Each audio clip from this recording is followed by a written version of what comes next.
Da una villa all'altra per 9 giorni, tra musica, danza, convegni, degustazioni e spettacoli. È il Festival delle Ville Venete che da 6 anni punta i riflettori sulle bellezze architettoniche e sui tesori che la Repubblica Serenissima ha lasciato su questo territorio.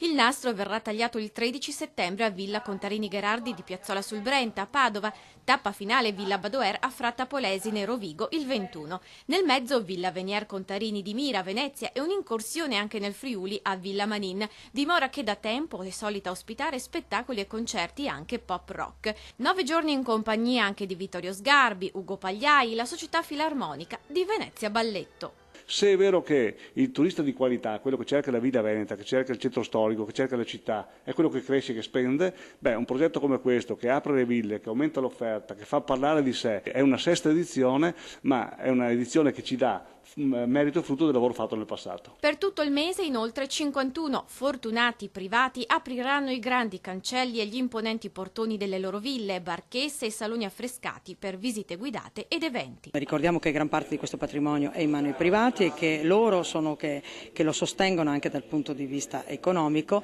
e che gran parte di loro stanno impegnando tanti sforzi per donare a tutti noi questa nuova opportunità economica. Credo che la fiscalità di vantaggio per chi offre il proprio patrimonio a un interesse economico di una regione come la nostra sia argomento che lo Stato deve considerare.